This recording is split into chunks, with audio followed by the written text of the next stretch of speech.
welcome to this week's episode of Wanderlust Wednesdays. My name is Joost Ouendag. I've been with Viking for quite a while, and today we're going to mix it up a little bit. We're going to be talking about UNESCO World Heritage Site, and in the course of doing so, we'll also, of course, talk about two of our most popular itineraries, but the focus is really going to be on these very unique places, and you find them throughout the world. You find quite a few of them along rivers, because where water flows, culture unfolds. So let's first start off with explaining what these are, these World Heritage Sites. And right here you have two of them in this slide. One of them on the left-hand side is the Middle Rhine through Germany. And this valley, and it's relatively steep with these hills that are covered in vines. That entire valley is a UNESCO World Heritage Site. And on the right-hand side, that is the skyline of Pest, half of Budapest. And those two halves, along with the shores of the river, are also a UNESCO World Heritage Site. So what are they? What makes a UNESCO World Heritage Site? And this is explained right here, and there you see yet another World Heritage Site. This is one of the many mills at Kinderdijk. So the United Nations Educational, Scientific and Cultural Association, that's quite a mouthful, and that's why most people just call it UNESCO. But it has to do with education, it has to do with culture.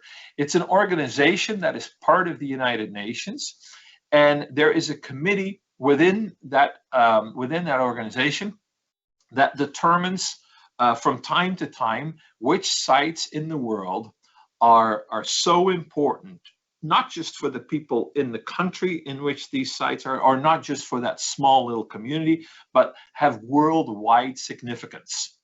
And each country in the world can submit any place in that country that they feel strongly should be on that list. The committee then makes decisions, and based on those decisions, they will inscribe certain sites into this list. And then the list comes with certain, or the spot on the list comes with certain obligations. We'll get into that a little bit in a little while, but that's essentially how it works. And so it's entirely voluntary. The country has to submit a particular site for the list. The decision is entirely up to UNESCO, and once you're on the list, you can even, under certain circumstances, be voted off the list again. We'll get to that. First of all, of course, we'd like to talk a little bit about how you travel to these UNESCO World Heritage Sites, and this is why you're looking at this image of half of a veranda suite of a longship. And it just so happens that this shot was taken when the ship passed by Pfalzgrafenstein. That's a castle that sits in the middle of the Rhine River.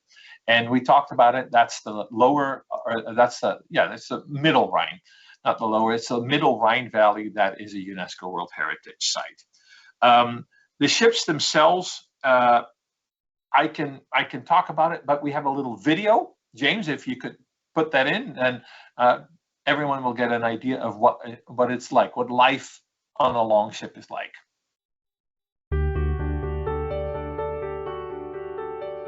When you sail with us, you can relax, unpack just once, and enjoy a remarkable journey that offers everything you need. We travel to iconic landmarks, but we also explore the unexpected. We're opening doors, going behind the facades to sample local life and experience the spirit and warmth of the people. We step inside the working world for an entirely new perspective. And with Viking's privileged access, we're sharing some of the planet's most interesting places and fascinating people in ways others simply cannot. They take all the worry out of travel and they leave it a complete pleasure. Our ships are built with comfort in mind. They're understated, elegant floating hotels with less than 200 guests. And every stateroom has a view of the ever-changing scenery. It glides along very smoothly, and it's just extremely quiet and peaceful. I can't think of two better words, yeah. Culinary gifts of the world are a daily celebration. Greet the morning with a sumptuous breakfast buffet. Lunch presents a selection of flavorful options. At dinner, savor familiar favorites or regional specialties from the places you visit. With open seating, you can sit anywhere you like. Plus, wine, beer, and soft drinks are complimentary during both lunch and dinner. I was surprised how joyful the food was, because it's different and it really is of the culture of the destination, and there's great fun in that.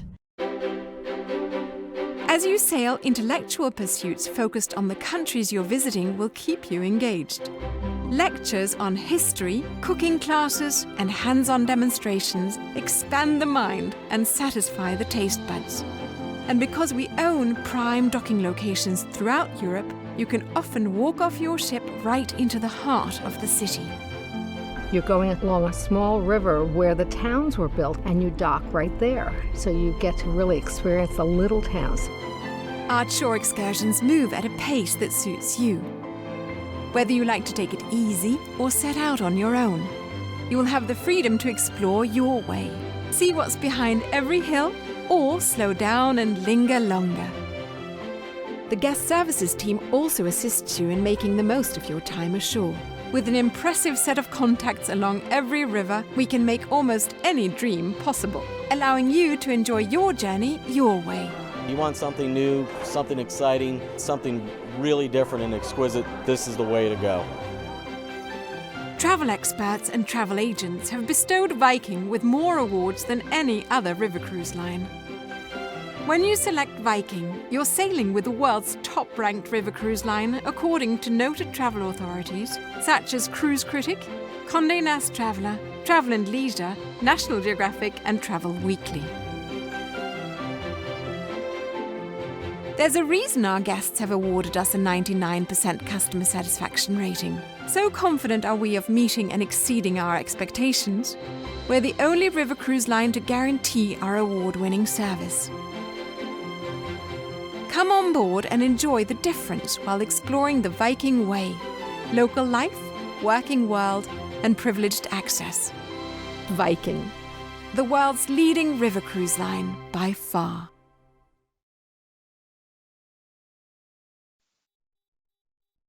Okay, so that gives you an idea. One of the things that bears a little bit of repeating is the way we do our shore excursions. And wherever we can, we infuse our shore excursions with something we like to call the Viking way. And the Viking way essentially focuses on three aspects of what you can encounter when you're on shore with us. The first one is really simple. We would like you to get a flavor of what local life is like. We take you to a market, maybe. We encourage you to just speak to people in the street.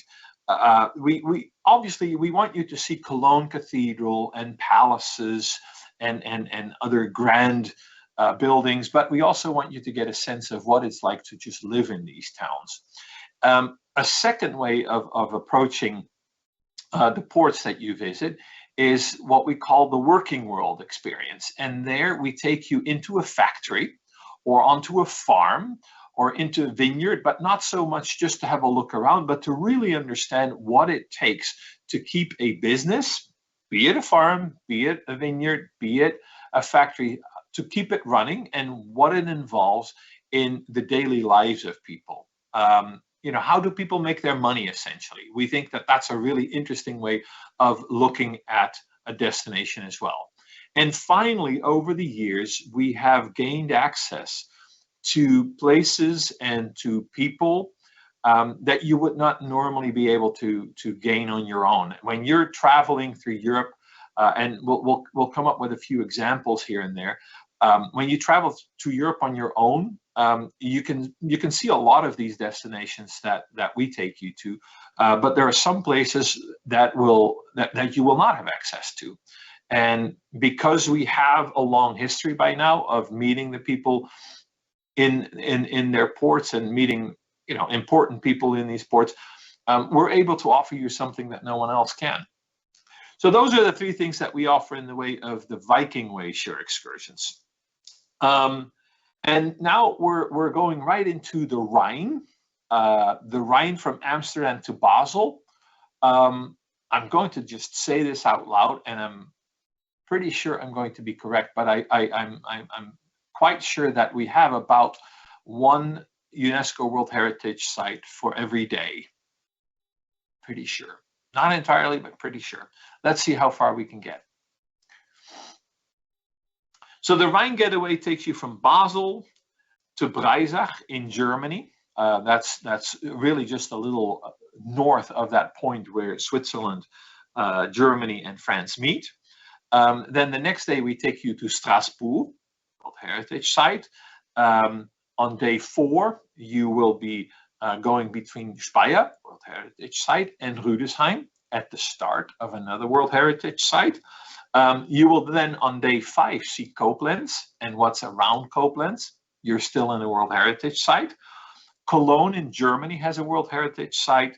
Finally, in Kinderdijk, the windmills, as I mentioned, are a World Heritage Site, and Amsterdam itself is a World Heritage Site as well. Now, there's a little trick in the way I've added it all up. There are some places where you have not 1 but 2 World Heritage Sites, and that makes up for the fact that in Basel and in Breisach, in the immediate surroundings, you don't have World Heritage Sites.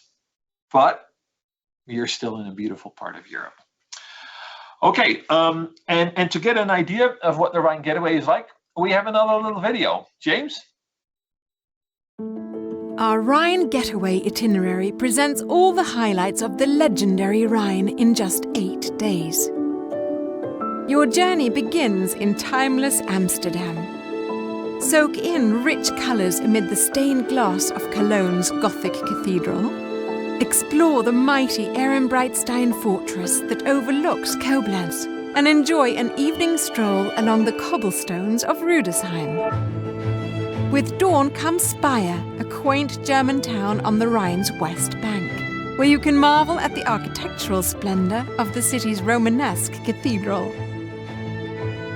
Strasbourg, France follows with its timeless old town, while Germany's Black Forest region is rich in history and culture. Your voyage concludes in the pretty city of Basel, Switzerland.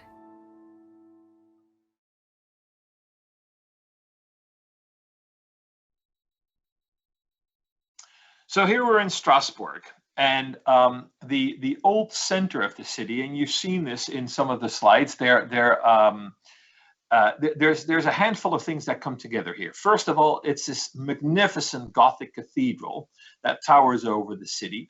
But then what makes Strasbourg relatively unique is the fact that there's water running through the city on its way to the Rhine, running through the city that has necessitated what you see in this slide, for instance, very elaborate fortifications that also functioned as locks. So you have a system where you need to be able to defend yourself by land, from attackers by land, but also from the attackers by water.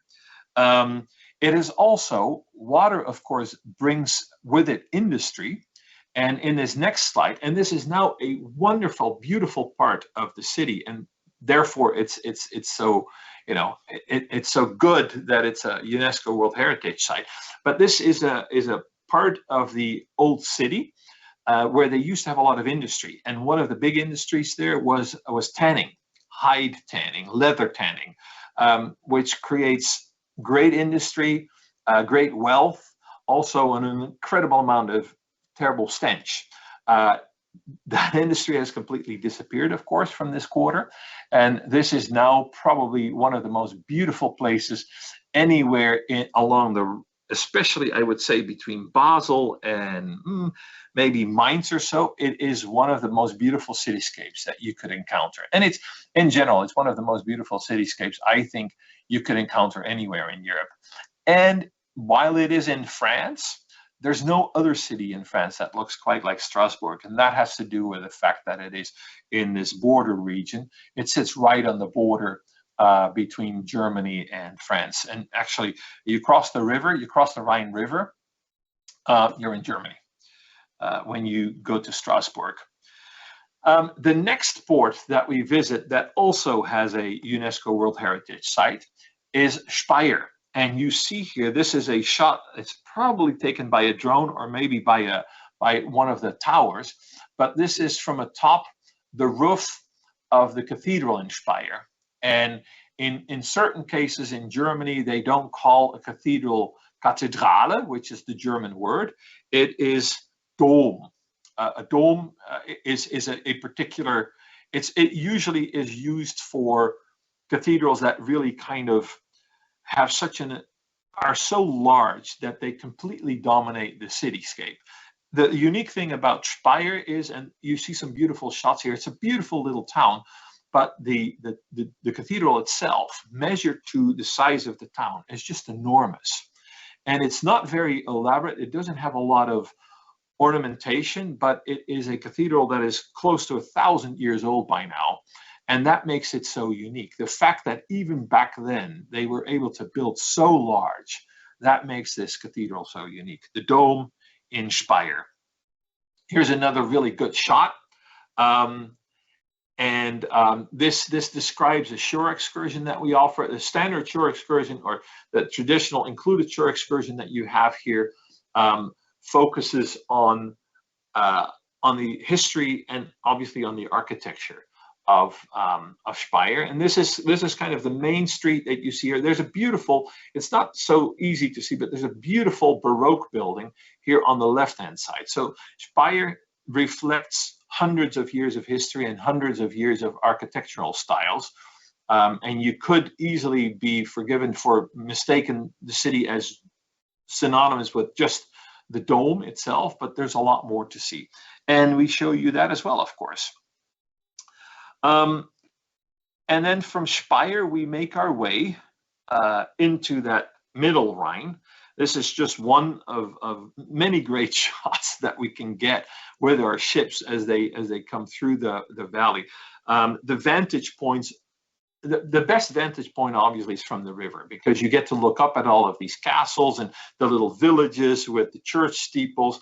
But because it is a valley and it's a V-shaped valley, our photographers like to, as you can see here, they like to be on these bluffs and look down into the valley to take pictures of our ships. This one as it sails near Stolzenfels Castle. Your guides, by the way, your program directors on the ship, they know which castle you're passing by. You don't need to remember all of them, because there's a castle for every mile, and in some cases you'll have 3 or 4 castles within a mile. It is, in my mind, this stretch of river, and it takes a good half day to make it through. It's not that long, but it's probably mile from mile. It's kind of where river cruising was invented, and it's very easy to see why that is. But we have a video that shows it even a lot better than I can describe it. So James, can you cue up the next video? In Germany, the River Rhine cuts through steep hillsides and craggy cliffs to reveal quaint villages of half-timbered houses around every bend. This 80-mile stretch between Bingen and Bonn makes up the Middle Rhine, but the area is more affectionately known as the Romantic Rhine. In the late 18th and early 19th centuries, this idyllic setting inspired Rhine Romanticism, an artistic movement during which artists decried industrialization and turned instead to nature and the past for inspiration. Writers, painters, and composers, Lord Byron, William Turner, and Richard Wagner among them, journeyed along this sublime waterway, coming away forever changed by the experience. This historic river inspired such works as Wagner's The Ring Cycle, Heine's poem The Lorelei, and some of Turner's finest landscapes, the result of several voyages along the Rhine. In 2002, a portion of the Middle Rhine was designated a UNESCO World Heritage Site, in part because of its more than 40 medieval castles, such as Rheinstein Castle, once home to Holy Roman Emperor Rudolf von Habsburg. 12th century Starlet Castle, built by the Archbishops of Cologne. And Marksburg, the only Rhine castle never conquered. Even more intriguing is Pfalzgrafenstein, a toll station built on an island in the middle of the river. Chains once stretched from this island across the entire Rhine. In order to pass, one had to pay a toll, a major source of medieval revenue for the castle landowners. This majestic waterway, long the domain of knights and princes, painters and poets, offers a fascinating window into the past, as well as some of the world's most spectacular vistas. The next time you're in Europe, I hope you'll take the opportunity to explore the romantic Middle Rhine for yourself.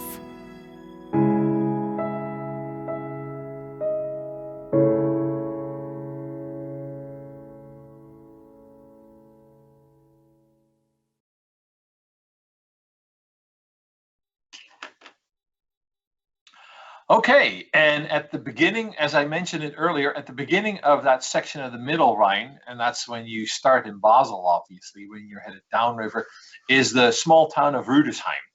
And Rüdesheim has an important historical role to play in discovering the Rhine as a destination for travelers.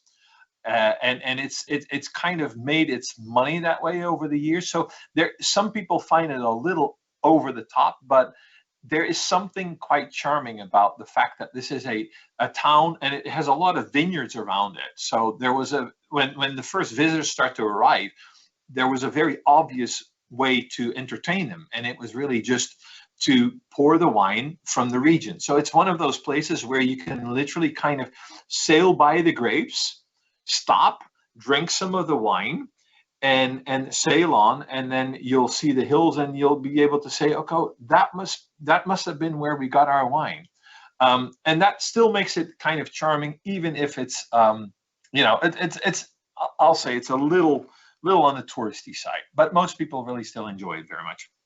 Okay, and then at the other end of the of the Middle Rhine, you will find the city of Koblenz. This is Koblenz, and you will see Wilhelm I on that equestrian statue there. This is a ship that is just turning here, and it might come out of the Moselle, or it might just be starting to dock, because it's kind of towards the it's kind of headed downriver here. But I think it looks like it's making a maneuver. Anyhow, doesn't really matter. This is where the Moselle and the Rhine come together, the confluence of the two. And say confluence slowly, and then say Koblenz. And yes, as a matter of fact, the town of Koblenz sounds very German, but the Romans called it Confluentes, which sounds a lot more like confluence. It's really, the name is really the place. It's where two rivers come together. It's at the confluence of two rivers.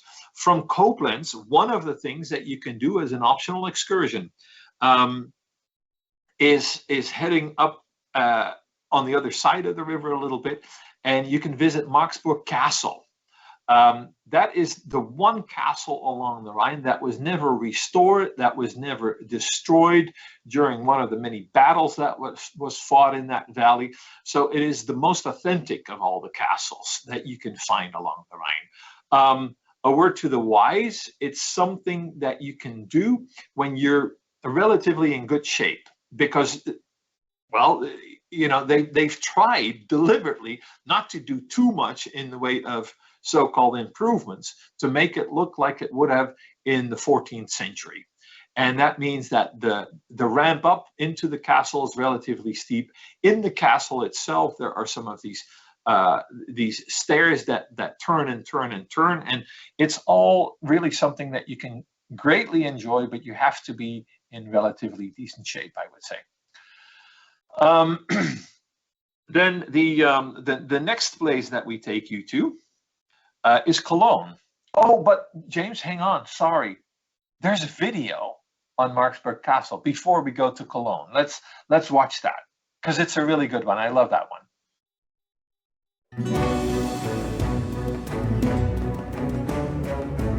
For centuries, Marksburg defended the Rhine at Braubach. Perched 90 meters above the water, virtually no activity on the river escaped detection. The castle dates to 1231, a time when the German Empire was split into small principalities, earldoms, and dominions. It was the High Middle Ages, a period when nearly 25,000 castles were built in Germany. Everyone had to enclose his territory and secure it against neighbors who were perhaps not so friendly. Gegenüber dem Nachbarn, der vielleicht nicht freundlich gesinnt war. Marksburg was no exception. Towering over the Rhine, it was an intimidating, utterly unassailable sentinel.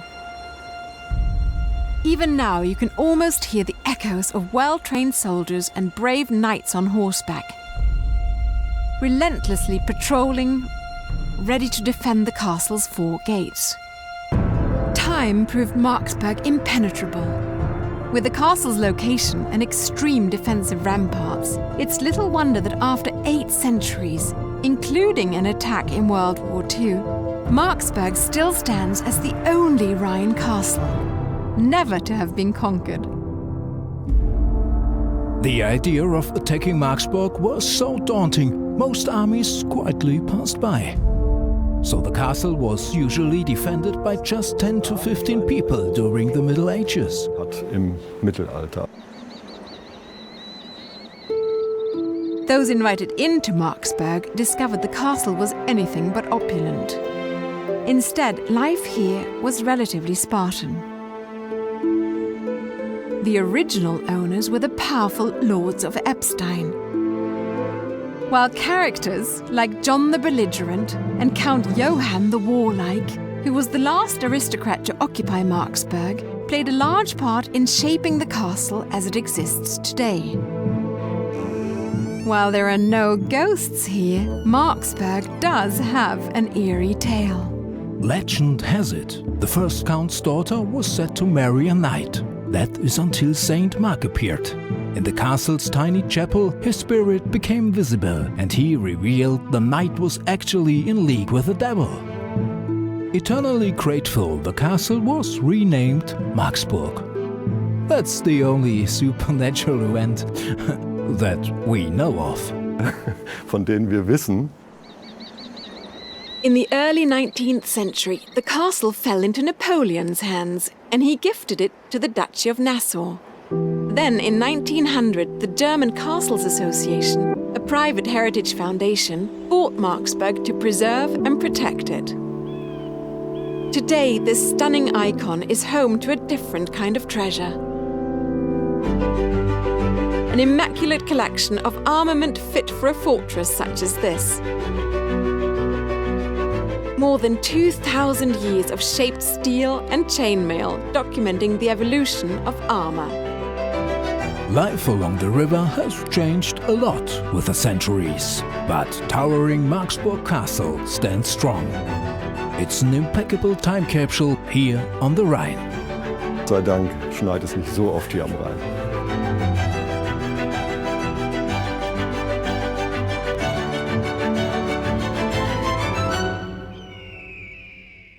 I hope you too will do what I did and immerse yourself in this Rhine treasure, listening for the stories this remarkable castle can tell.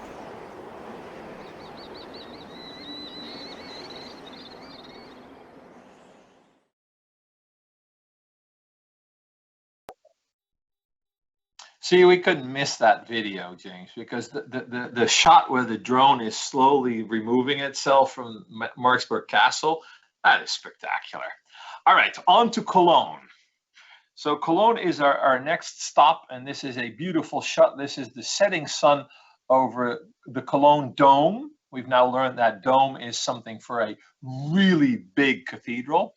And in Köln, as the Germans call it, this is the Kölner Dom. So it's the dome in Cologne. And On your included tour here in Cologne, you will just be taking a stroll through the city. The old city is relatively compact, and obviously we will take you to the cathedral. Depending on how busy it is, this is a little odd, but the Diocese of Cologne strictly regulates what can and cannot be done in the way of numbers of people in the cathedral and how they're being guided. So depending on how busy it is, you'll either get a guided tour or you'll get an explanation of what there is to see. And then the guide can walk with you, but cannot guide officially. So there is one way, though, that I want to talk about a little bit, and we also have a little video about it. But if you're brave and not faint-hearted, you can take an elevator. There's only 17 people that fit in the elevator, plus a guide. That makes for a total of 18. And you get to see what it looks like, what the cathedral looks like at the top. And this is, you'll think, oh, well, he says that with every second or third shore excursion that he talks about. This is really one of my favorite things to do. I try to do, I know the woman that helps us get up to the roof. And I call her and I'm like, hey, do you think that maybe? And sometimes it works and sometimes it doesn't work. She can take me up with the elevator. You get to see Cologne Cathedral from a completely different perspective. But don't take my word for it, because James has a video.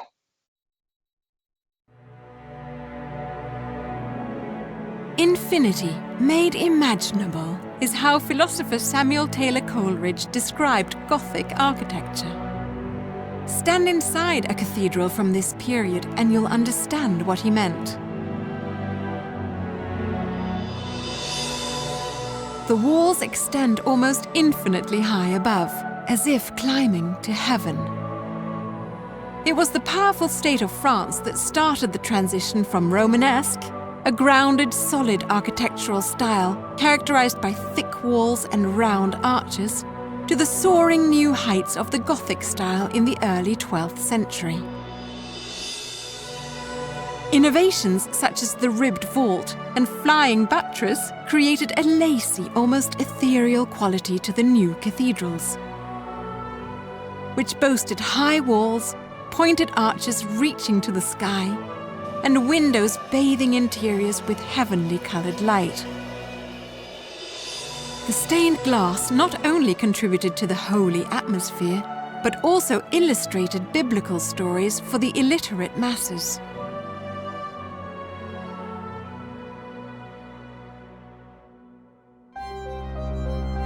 The Gothic style evolved over the next 400 years, but one of its drawbacks was the immense cost. Economic downturns led to many unfinished cathedrals. Germany's Cologne Cathedral being a prime example. Begun in 1248, it took more than 600 years to complete.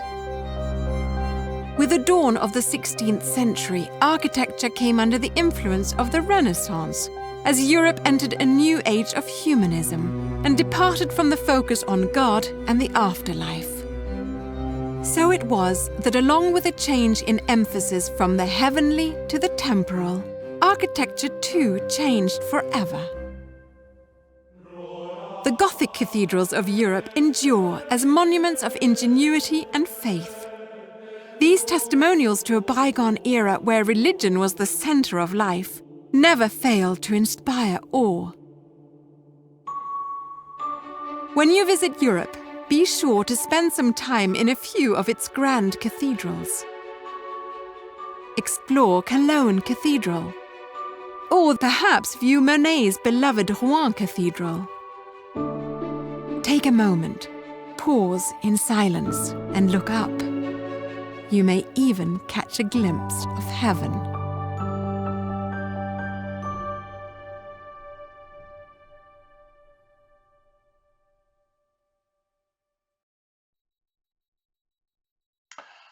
Okay, so this is, I think this may be the 34th or the 35th time that I present a program on Viking.TV, and it's never happened before, but James loaded the wrong video.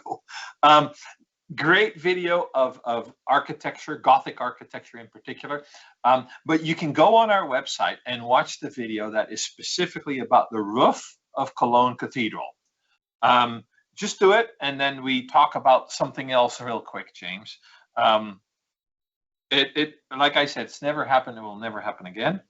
And we now go to talk a little bit about, and I'm having a little problem here, James. Oh, you can help me with this. Perfect.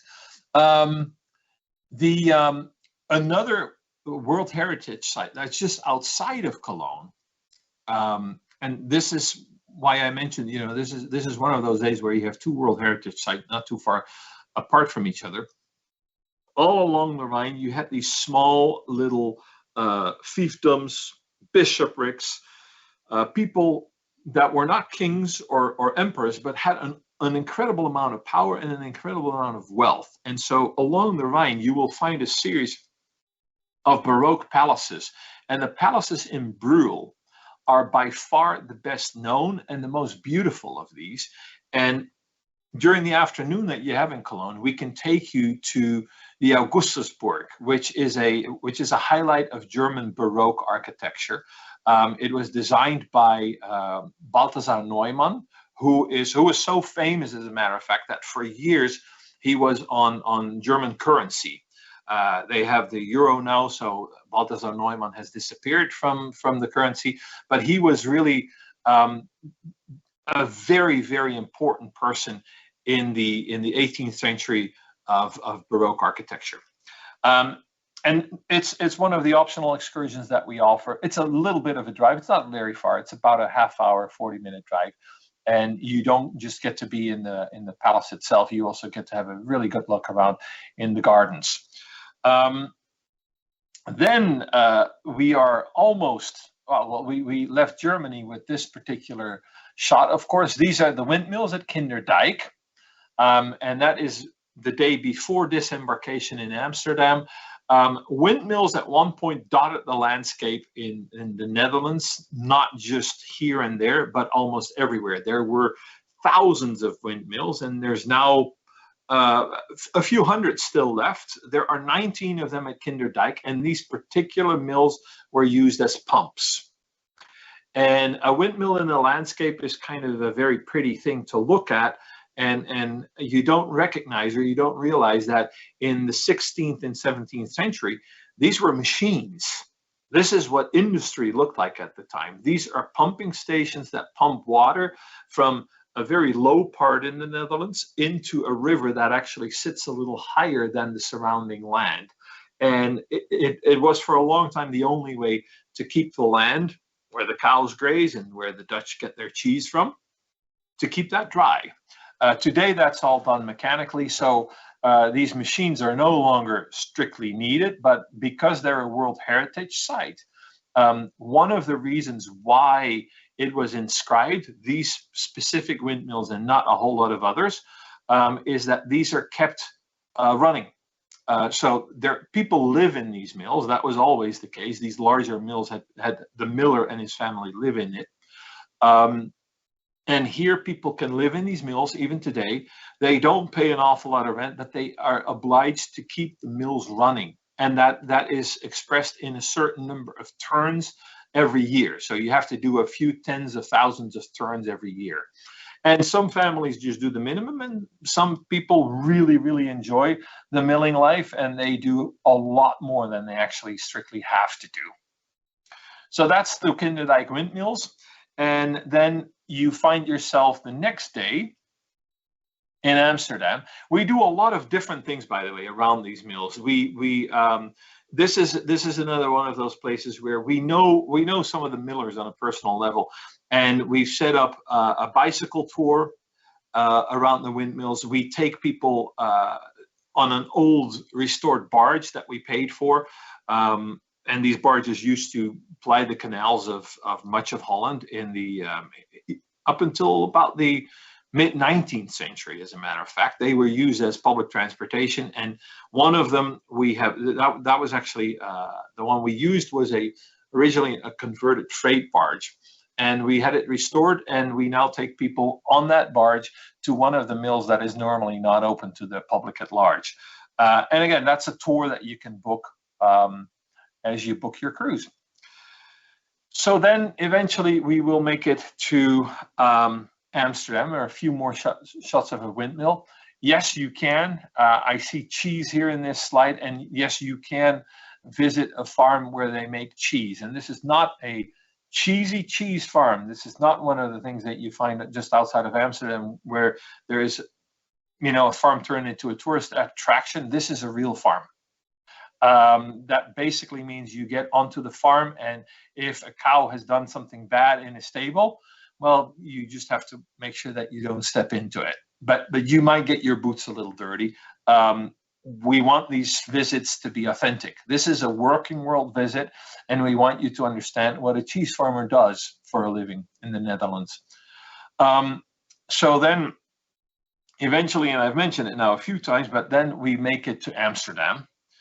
And that's where the cruise ends, but you still have an opportunity to spend an extra 2 nights in Amsterdam on an extension. And the great thing about these little extensions is we book you in a hotel, and you have a Viking host that helps you make the best of your time. And this is really what travel, if you strip it down to its basics, is.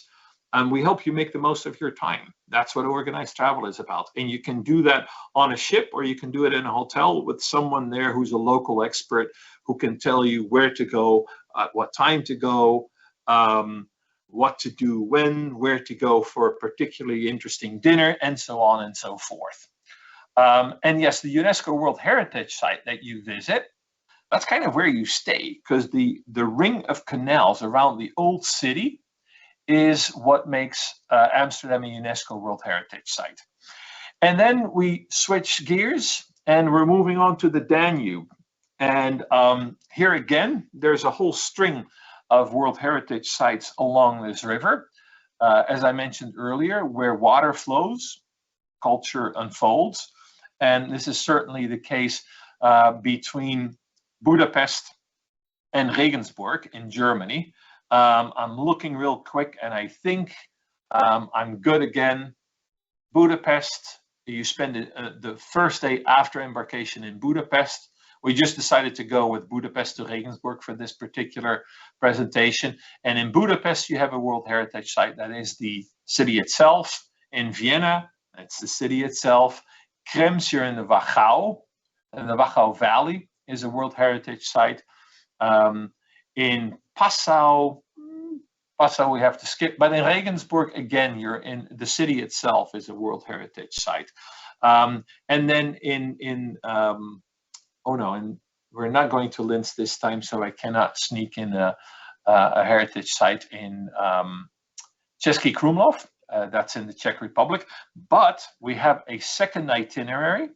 Aside from the romantic Danube, we also have the Danube Waltz. But we'll talk about that right after this video about the romantic Danube. This beguiling 8-day itinerary showcases some of the Danube River's favorite cities, plus legendary landscapes along the way. Your journey begins with an overnight in Budapest, Hungary. Known as the Paris of the East, the impressive architecture and culture are sure to draw you in. Next up, Vienna, Austria's capital, and its fascinating cultural treasures, where you'll enjoy another overnight stay. Then it's on to Getaway Abbey, a Viking exclusive, where monks work and worship just as they have for more than 900 years.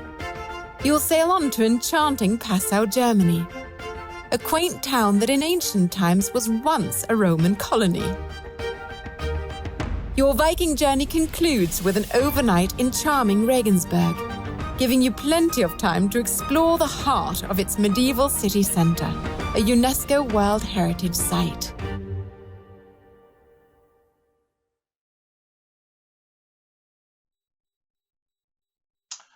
Okay, so then we talk about the second itinerary we have on the Danube, and that's the Danube Waltz.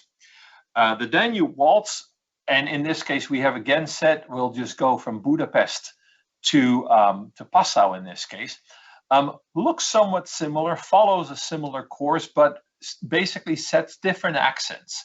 It visits the capital of Slovakia, Bratislava, and it stops in Linz. And in Linz, you have an opportunity to either stay in the city or to visit Salzburg. The city of Salzburg is a UNESCO World Heritage Site, or to go into the Czech Republic and visit the city of Český Krumlov. And that's a UNESCO World Heritage Site as well. But before we go on, we have a little video about the Danube Waltz as well. Our Danube Waltz itinerary offers 8 days of enrichment amid the cultures of 3 European countries. Stroll the cobbled streets of Passau, Germany. Enjoy a call in Linz, Austria. Experience the true beauty of the region with scenic sailing on the Danube through the enchanting Wachau Valley. Then it's on to Krems with its still-working Gothic Abbey. In Imperial Vienna, you'll be seduced by history and Baroque splendor. Tour Slovakia's capital of Bratislava and see its imposing castle. Before arriving in your final destination, magnificent Budapest.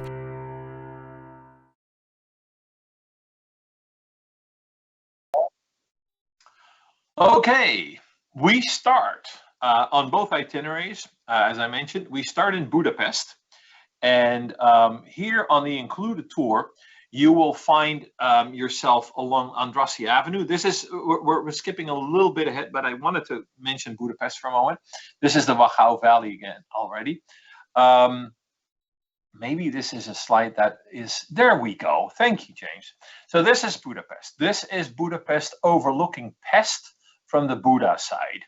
And during the city tour, the included tour covers the hilly part of Budapest, and that's traditionally been Buda.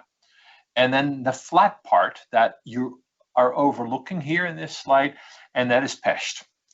And between the two of them, there's 2,000 years of history. The Pest part, the flat part, is a lot younger than the Buda part. There are Roman ruins in the Buda part. So that gives you an idea that the city is, you know, if you go all the way back, it is nearly 2,000 years old. It dates back to Roman times. The development of the city largely took place when Hungary was part of the Austro-Hungarian Empire, the Habsburg Empire, if you will, and therefore there is a little bit of a, if you will recognize, if you've ever been to Vienna, you will recognize Budapest. You will recognize the Pest part, because to a degree, Andrassy Avenue is a broad boulevard that forms a ring around the city of Pest. And that reminds you a little bit of the Ringstraße in Vienna. It is wide, it has these very stately buildings on both sides, and that part of Pest is specifically mentioned in the recognition as a UNESCO World Heritage Site, as it was inscribed in the list. So then from Budapest, we continue on. We'll skip this particular slide. It just shows a very nice view of the Fisherman's Bastion, which is on the Buda side, on the hilly side of the city. And we move on, and then we end up in Vienna from Budapest. And before we start, James, I'm sure that you have a video. Oh, we have a video of Budapest, not of Vienna this time, right? Budapest, once hidden behind the Iron Curtain, is a delight for the senses. Budapest is known as the Pearl of the Danube, and there's so much beauty to see in this city, but this must be the best place to start your exploration. Fisherman's Bastion, perched high above the Danube, was built in 1895. It has 7 towers to honor the area's 7 original tribes and offers phenomenal views. Budapest's Great Market Hall dates to 1896. It's a literal and figurative feast with bursts of color and temptations everywhere you look, and a treasure loved by both tourists and the locals. Millennium Memorial, also known as Hero Square, is a grand monument and home to a collection of imposing sculptures of the Magyar chieftains who founded Hungary in the 9th century. A somber stop, but one well worth making, is at the Shoes on the Danube, where 60 pairs of iron shoes provide an enduring memorial to the victims shot into the Danube at the end of World War II. And behind this grand facade is something really special. The Sitchny Thermal Baths, a complete wellness center which has operated on the site since 1881. I can think of no better way to start or end your stay here in Budapest than at the thermal baths. I think I may just spend the entire day here. We can't wait to share Viking's real Budapest with you. See you soon. Viszlát!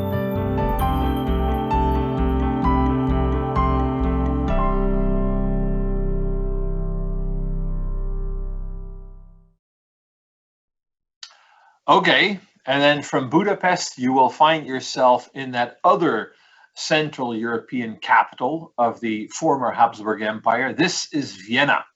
What you see here, by the way, that column with these gold sculptures on the top sits squarely in the middle of the pedestrian zone of Vienna, so you will not miss that. It's a pest column.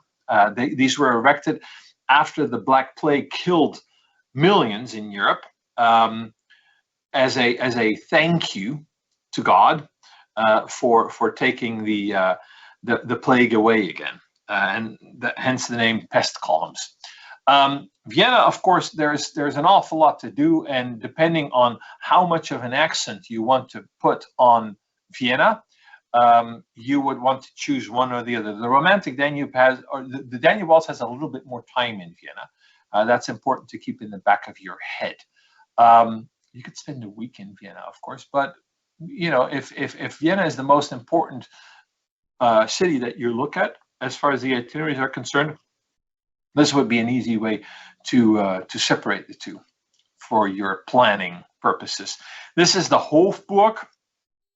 The included shore excursion is something where you really just get in about 3.5 hours an idea of the Ringstrasse, of all the different palaces and parks, and you'll get a lot of history from the local guides. You get to have a little bit of a walk, and then please just stay in town.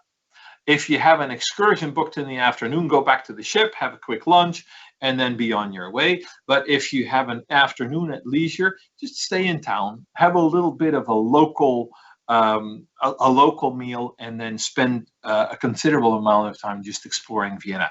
In the evening, we can take you to a concert that is kind of the best of Vienna, with a lot of music by Wolfgang Amadeus Mozart and Johann Strauss.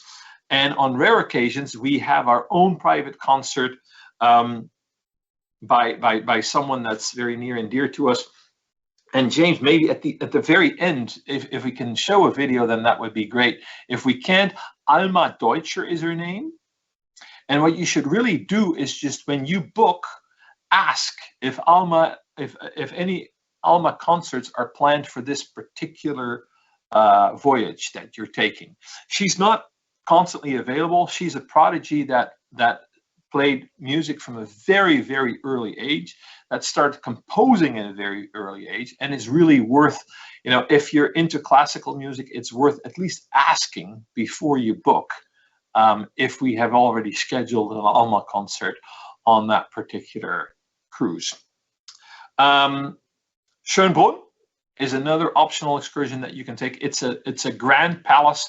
It's somewhat modeled on Versailles, but that doesn't really do it justice. It's really a grand palace in its very, very own right.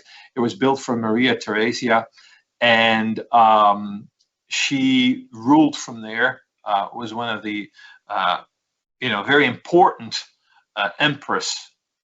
emperoresses. Don't quite know how to pronounce that, but she was one of the more important Habsburg rulers, and she did it from this particular palace. Absolutely worth a visit. You'll get a guided tour that takes you through the best of these rooms. You'll have some time to walk the Grand Park, and it all makes a very neat package. In the morning, you visit the city. In the afternoon, you go to Schönbrunn, and then in the evening, there's always music in Vienna. It's a very important aspect of your visit there. From Vienna, we move on to the Wachau Valley. And the Wachau Valley itself is another UNESCO World Heritage Site. And this has to do with the fact that it is such a unique cultural landscape. The natural surroundings are beautiful. The hills and the cliffs here and there. It's a beautiful landscape. But what makes it so interesting is hundreds of years of human habitation that has left a lot of marks. There's the viticulture. It's one of the best known wine regions, or it's the wine region in Austria, and it's by now one of the better known wine regions in all of Europe. It's still, the wines that come from this region are still, it's relatively small, and the Austrians like to drink a lot of their own wine. So a lot of the wine that you get here, you will not be able to find anywhere in your local store, even if they're very specialized. They'll have 1 or 2 bottles, but they will not have an awful lot of variety. So this is a good place if you're a wine drinker to bring a few bottles onto the ship. We encourage that. We have wine from the Wachau Valley on the ship, of course, that we pour you. But you can also take a few bottles home, or have someone ship a few bottles home, because chances are that you will encounter some wines that you will not be able to find at home. Then there are castles on hilltops. There are also, and this is quite interesting, there are a few abbeys that also take very prominent, have very prominent locations throughout the valley. And one of them, this shows you what you can also do. You can go on a bicycle ride along the river. It's very flat. It's very gentle, and it's great fun to, at some point you will pass by the ship, or the ship will pass you by, depending on how fast you can ride your bicycle. But then another thing that we do on this particular itinerary is we take you to Getaway Abbey. And over the years, we've built a relationship with the monks there, because we wanted to show you something that is not necessarily just a beautiful church or a beautiful bishopric palace, and all of that is there too. But really, the main reason we take you to Getaway is to show you what a working abbey is like, what the abbey and the monks mean for the communities around them in their daily life, what the monks do in order to keep the abbey financially afloat. The abbey has forests, the abbey has vineyards, they make their own wine. They have orchards that produce marillen, which is kind of a small apricot, and they make apricot brandy that they sell in the communities around them. So the monks are constantly busy to keep all of this alive. And that's the beautiful thing. This is not a monument, it's an abbey that is alive, where we take you. Okay, and then we arrive in Regensburg towards the end of this cruise. And Regensburg is an interesting city because it's at a crossroads. And today you don't recognize that anymore. But of course, for hundreds of years, rivers were really important to travel on. Rivers were a lot quicker than land. And the Danube took people down far enough so that from Regensburg, then you did not have to go that far overland, if that is what your goal was, to get to northern Italy, which was a hotbed of culture in the Renaissance. And Regensburg has this really interesting connection to northern Italy, because that's where people would jump off to then travel overland.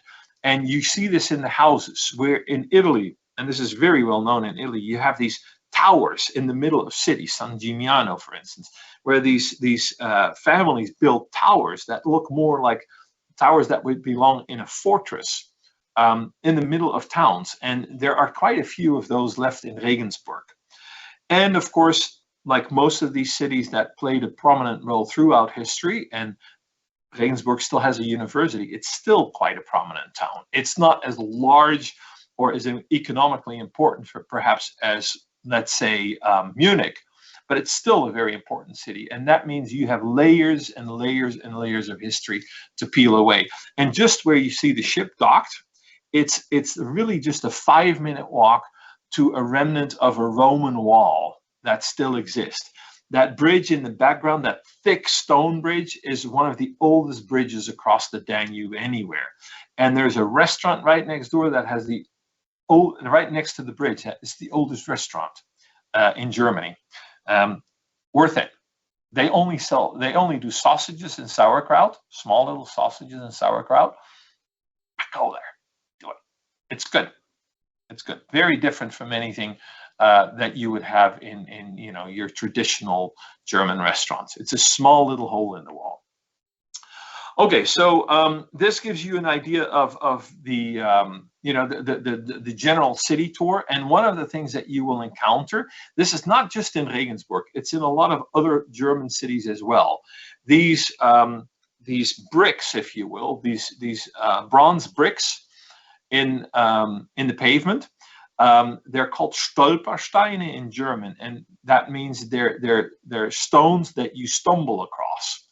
And the whole point here is that these stumble across stones tell you a little bit of history that you stumble across. In this case, these are the names of people that lived in the buildings that you walk by, and these are people that were during World War II taken away and usually died in concentration camps. So they tell tiny little, very human stories. There are thousands of these by now all over Germany, and they're quite poignant reminders of what was lost in that time. Okay, and then this is Linz. We're skipping back and forth a little, you will notice. This is because we're trying to fit two voyages into one narrative. In Linz, and we sometimes don't do Linz enough justice because it's a beautiful port city in its own right. Wolfgang Amadeus Mozart composed some of his music there. It has a lot of history. It has beautiful architecture, but it also happens to be a jump-off point for one of those places that you have to see if you are American and of a certain age. No, it's not Český Krumlov. I'll tell you the secret in just a minute. We'll build anticipation a little bit. Let's first talk about Český Krumlov. That's a city in the southern Czech Republic, in an area that was historically known as Bohemia. And here we simply take you to the city. We give you a lot of free time, and we give you a little bit of a walking tour where we just highlight what's there. Because it's such a lovely and such a very, very well-preserved city. It has buildings from the Renaissance, it has buildings from Baroque, it has some Gothic buildings. So it really covers, the old city covers a good 3 centuries of architecture. And because it's not in a place that sees a lot of traffic, it was never destroyed in any wars. No one ever wanted to conquer it, so it's incredibly well preserved. And it sits in an area where there's this little river that flows through town that has a few very, very tight switchbacks, and that makes for such a beautiful location. It makes for such a beautiful site. That's Český Krumlov. And then the other place, of course, that you can visit from Linz is Salzburg. But depending on how much time you have and how much time you would like to spend in the city of Salzburg, there are 2 ways of doing this. One is to just book a shore excursion and go to Salzburg. And just in case you need a reminder, Salzburg, of course, is the city of the sound of music. And that's why it has become such an incredible, I would say, a pilgrimage destination, to see where Julie Andrews sang all of her songs, and where the Von Trapp kids, walked around, and you know the story. You know the story as well as I do. There are 2 ways to extend your cruise when you end in southern Germany, and that can be in Regensburg or it can be in Passau. In both cases, we can take you on an extended journey. Prague is very, very popular on both of these cruises. It's very simple. It's a nice ride, but it takes a good 3.5 hours or so to get to Prague. We have 3 nights in that city, and we show you the highlights of Prague. And if you want to book additional organized travel, we also take you to Kutná Hora, which is about a 45-minute drive out of Prague. And that is a UNESCO World Heritage Site, or there are 3 spots, and we take you to 2 of them. There are 3 spots in Kutná Hora that are UNESCO World Heritage Sites. And surely the strangest of those is the chapel that you see in the picture here on the top right. It's an old crypt. There's a small church that sits on top of it. The crypt is much better known because it's been decorated with human bones. It used to be an ossuary, basically a place where bones are kept after graves are dug up, because in historical times you would be in the ground for a particular period of time, and then eventually you would be dug up so that there was room for other people to be buried.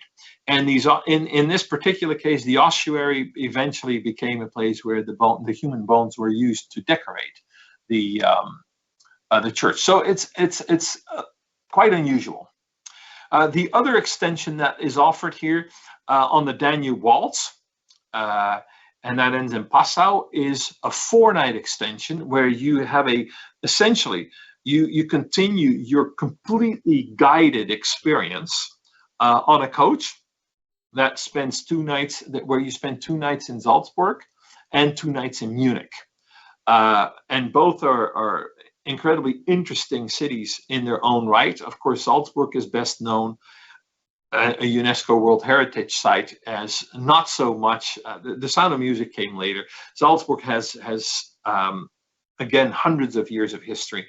Had Mozart born there, has been home to the Salzburger Festspiele, has been a hub of cultural activity for hundreds of years, and that makes it so important, have such importance to put it on the UNESCO World Heritage list. I think, James, we're getting to the end of it, and that basically means that, Paul, you can ask on behalf of the people watching this any and all questions. Go right ahead, Paul. Thanks, Joost. There's got plenty of questions coming in so far.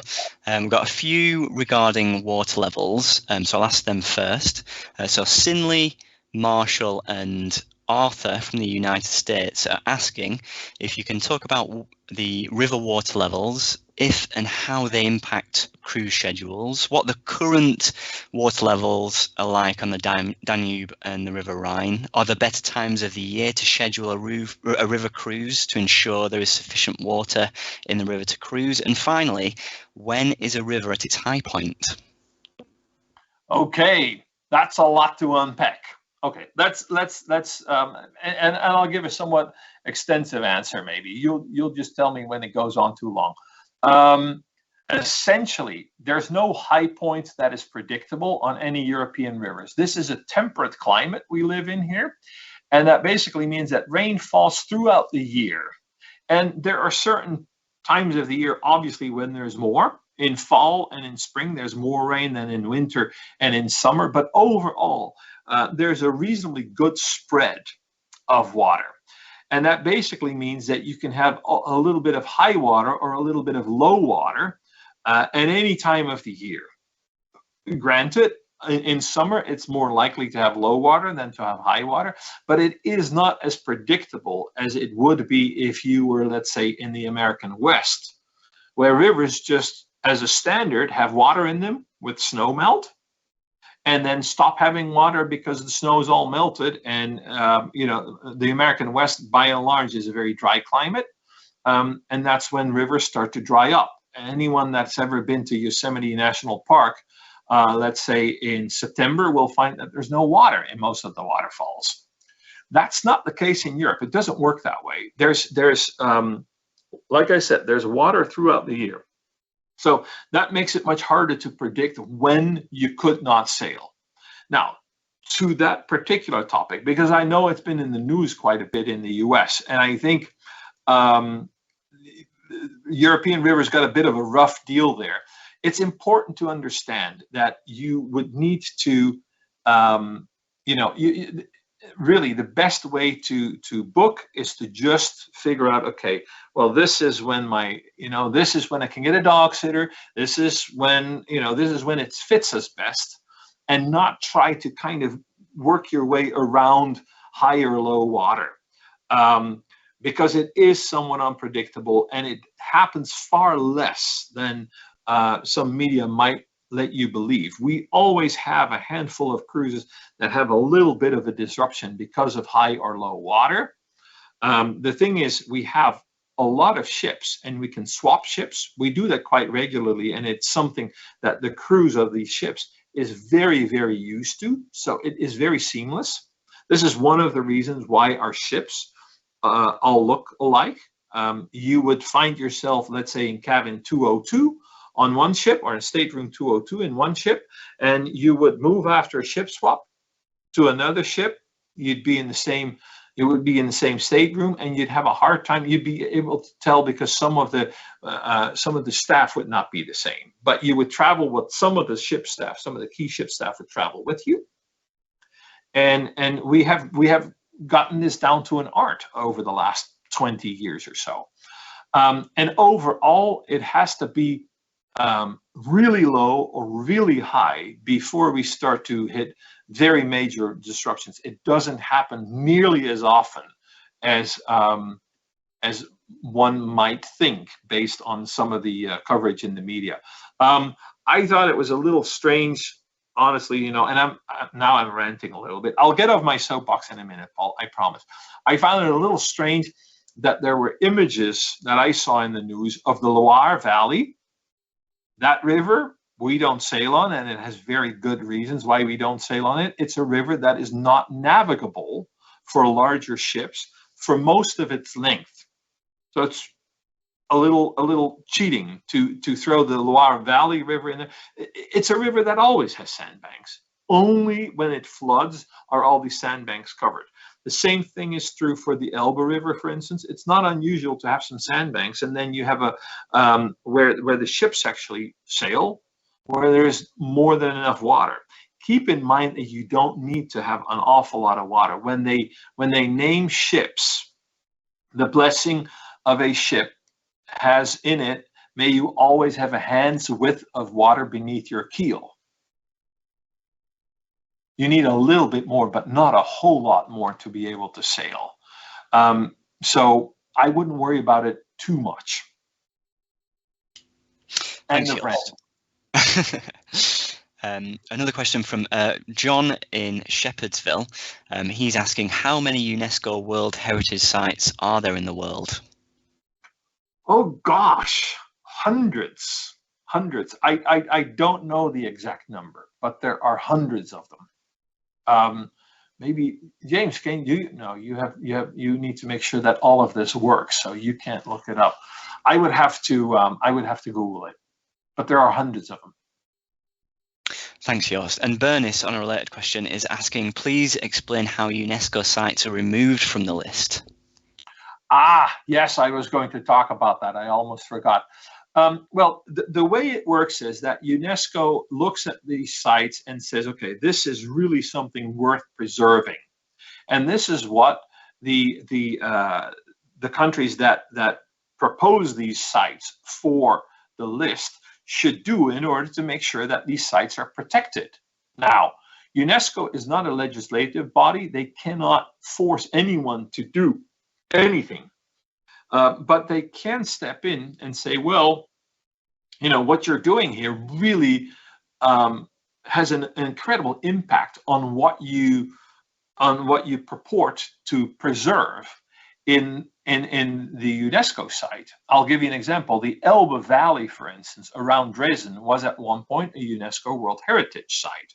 And part of why it became that was because despite all the trouble that area had gone through in World War II, they had managed to maintain or preserve or restore the river view, and that river view has been painted over and over and over and over again. So what was really important for the site to make it onto the list was that it gave this beautiful view of what the river looked like. And then Dresden at some point decided to build an enormous bridge that really impeded that pristine view. And UNESCO said, if you build that bridge, can you not, maybe build it somewhere else, figure out a way to protect this landscape? And the city decided that that was not a priority. And as a result, it was removed from the list. What also happens is, and this happens primarily in countries where there is war, UNESCO World Heritage Sites sometimes are just destroyed. And then depending on how thoroughly they're destroyed, they will be removed from the list as well. The most interesting part, and there's a website, you can Google it. The most interesting ones are the ones that are under threat for some other reason, where UNESCO kind of rings the alarm bell and says, look, we need to be careful because this is something that we want to preserve. And of course, the big impact that UNESCO has by announcing a particular place in the world as a UNESCO World Heritage Site is that it attracts a lot of visitors who want to understand, who want to go there and want to understand why it is such a unique place. So it is a vehicle to, in a non-legislative way, get a degree of protection that is largely based on putting a spotlight on the place and saying, look at how unique this is, look at how beautiful this is. Isn't this something that we all want to preserve? That's kind of how it works. Thanks, Joost. We've just been looking at the World Heritage Site, the UNESCO World Heritage Centre site, and as of April 2022, it's up to 1,154 sites around the world. Next question from Deborah in the US is, are the excursions included in the cost of the cruise? There is always one excursion per day included. And those excursions we organize in such a way that you have a really good overview and that you don't miss out on anything that we think is absolutely crucial. And then if you want to build on that, we have optional excursions that you can book well in advance. Basically, as soon as we have built them in our booking system and we have set up our contracts and things like that with all the various different palaces and cathedrals and museums and things like that. And then you can book those as well before you travel. You can do it on board if you change your mind and you still want to participate. Sometimes it's a little late in the day and you might find that an excursion is sold out, but you can usually just kind of tailor make your program well ahead of time. But there's always one excursion that is included every day. Thank you. And on the subject of excursions, on the Rhine, this is a question from Don in the US. On the Rhine River cruise, will an included excursion be included in a castle visit, or do we have to book an optional tour to see the inside of a castle? You'd have to book an optional tour, and that's really, the Marksburg Castle is the best place to visit in my mind. But it's not for everyone, and so rather than offer you something that then you might not be able to participate in, we said, okay, well, our standard shore excursion is a visit to Koblenz, and then if you want, you can either visit Ehrenbreitstein, which is more of a fortress than a castle, and that one is really accessible. That's really easily accessible and has great views over both rivers, the Moselle and the Rhine. Or you can go to the Marksburg, but that's an optional excursion, mainly because we know that not everyone will be able to participate.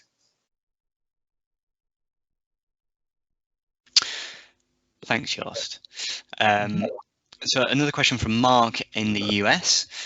We are booked on the Christmas on the Rhine for this December, marking the third time we've sailed a Rhine River itinerary with Viking. Do you know why the Kinderdijk windmills will not be offered as an excursion on that particular trip? We love the day of sailing through the Rhine River Valley to see the castles. The reason the windmills are not included is very simple. This is a This is kind of a seasonal cruise where we focus on the Christmas markets and the Christmas atmosphere. And in November and in December, there's no Christmas atmosphere at the Windmills. It tends to be a little cold, a little cloudy most of the time. The Dutch have, and I can say this, I'm from the Netherlands.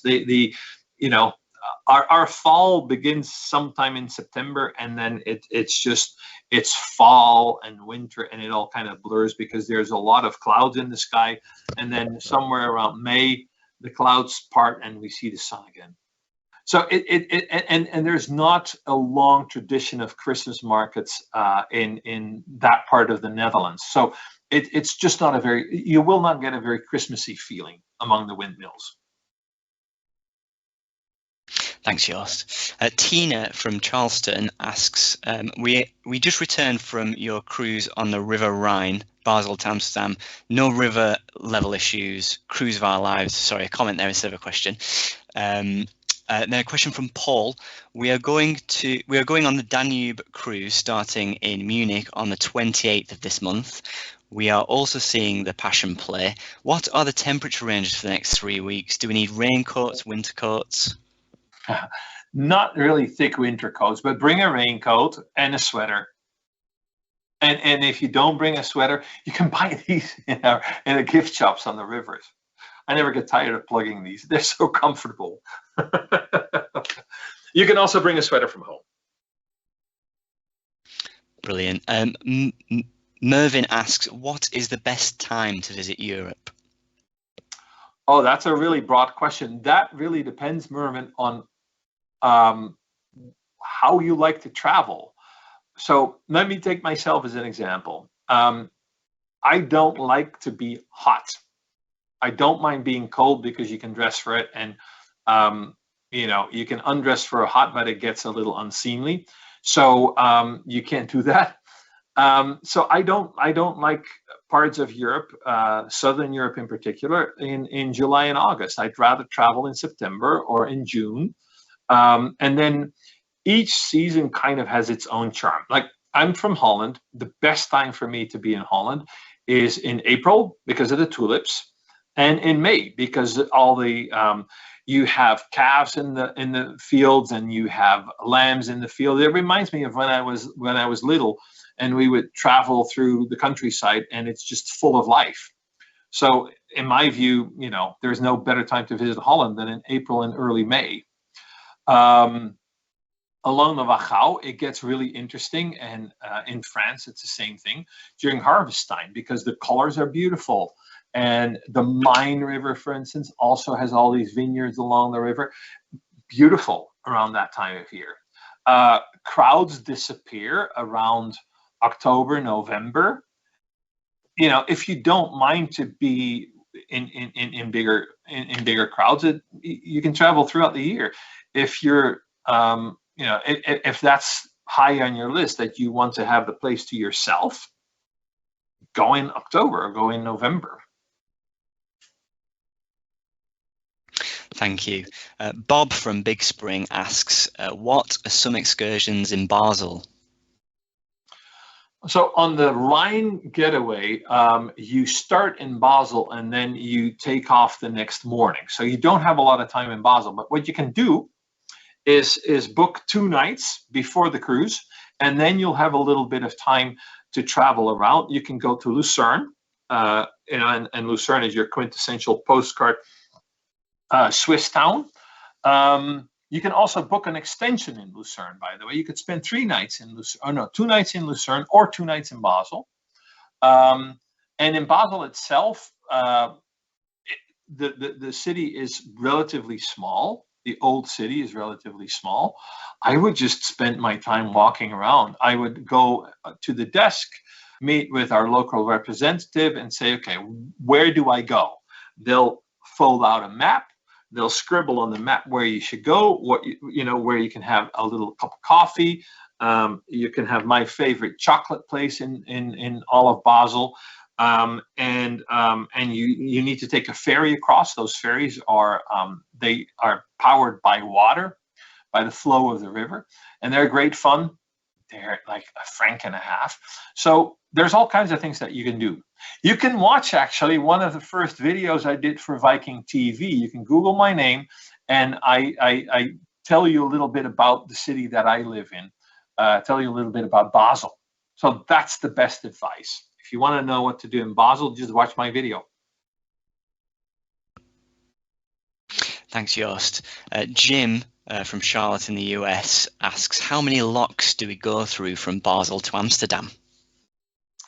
How many locks do you go through? I don't know the exact number. It's maybe about 7 or 8. There are not very many locks.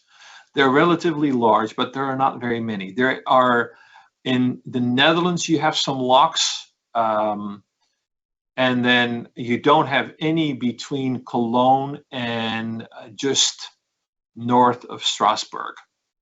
That's when they start. And there's only a handful. Brilliant, thank you. Eleonora from New York asks, is it possible to visit inside a windmill on any of the Kinderdijk excursions? Yes, it's a big part of it. It's a big part of it. There is a windmill that you can. No, that's actually why you would go there, to kind of understand. And it's important for us. Remember, working world, we want you to understand how these mills work. And even if it's by now just historical, we still would like you to understand, you know, what life was like in those windmills, and to a degree, what life is still like for the families that run these windmills. It's quite something. It depends a little bit on the time of day, of course. They don't, well, certainly when they have visitors in them, it's impossible to run the mill. It's dangerous. But it's quite, I've been in mills that were running, and it's and that's how they were built. They have a little bit of give, because they make quite a racket when you run the mill at full speed. It's really, it feels like you're in a machine, and that's what they were. Thanks, Joost. And Sinley from the US asks, for the romantic Danube, I need to decide which city excursion for that day, Regensburg versus Munich. Which one do you recommend? That's a personal preference, of course. I would stay in Regensburg, and that's, like I said, it's a personal preference. Munich is fantastic, but I would come back from Munich. I would then, on a romantic Danube, you have that 2 nights in Munich and in Salzburg, and that's how I would solve the problem. You can do the Danube twice. It's good. Thanks, Joost. And Nick from Belchertown asks, is there any way to combine the Rhine and Danube rivers together in one cruise? You can, well, the Grand European from Amsterdam to Budapest covers the middle Rhine, but not the southern portion. So it doesn't cover Strasbourg and Spire and the Black Forest and Basel, but it does cover part of it. What you can also just do is book a cruise from, it's relatively easy to combine them with a short little flight. That's what I would do. You just call our call center, or you call your travel agent, and you say, this is what I want to do. And that will be possible, because we have departures, especially on the Rhine. We have departures every day of the week. So it's entirely unproblematic to call and say, hey, combine these for me and find me a flight between the two of them. You could even, let me see. So, yeah, train is a little tricky, I would say. Train is probably a little tricky. It just takes a little too long. From Basel, you could make it to Passau, but it's, yeah. I think if you wanted to do it by train, you'd probably need to have an extra day. But ask our call center or ask a travel agent, and they should be able to set you up. Absolutely. Thanks, Joost. And we've got time for one last question. Bruce in New Gloucester says that October the 17th is their 63rd anniversary. They were married in France while in the US Air Force, and he's asking for ideas. Well, thank you for your service. Happy anniversary. How much time do you have? I would do, if it's between the two, I would do the Rhine, because you get to have a little bit of time in France and you have history in France. So I would do it that way.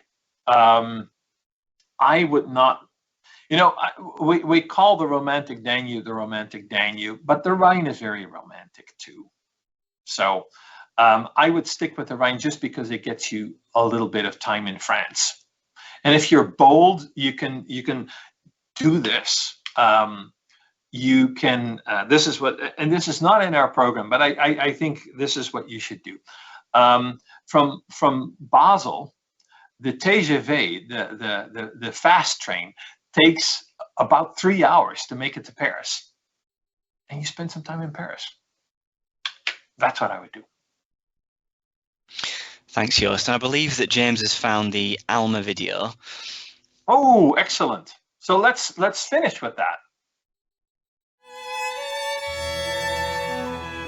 Vienna is the music capital of Europe, and this elegant Austrian city has been home to many celebrated composers, including Schubert, Haydn, Strauss, and Mozart. Their timeless compositions are beloved around the world. And now there's a new generation of extraordinary musical talent in the city. Alma Deutscher was born in 2005 and began learning the piano at aged just 2. When she was 6 years old, she composed her first piano sonata and went on to start writing her first full-length opera aged 8. She's been described by some as the second Mozart, although she prefers to be the first Alma.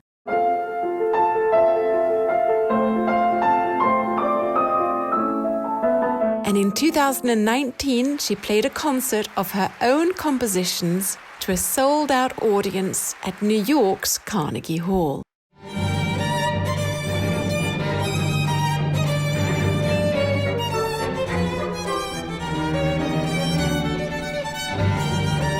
And now you can enjoy an exclusive live performance hosted by Alma in Vienna's Concert House. Hello everyone. I've had a passion for composing music and performing ever since I was really little. And now I have a new passion, conducting an orchestra. And so I'm incredibly excited that next year I'll be performing here in Vienna, exclusively for Viking guests. And I'll be conducting the wonderful Strauss Capella Orchestra and also leading them from the violin. And we'll play for you beautiful music from Vienna, pieces by Mozart, waltzes and polkas by this guy here, Johann Strauss, and also some of my own compositions, which I hope you'll want to hum all the way back to the ship and as you sail off down the Danube. And who knows, you might even get a sneak preview of some of my new compositions before anyone else does.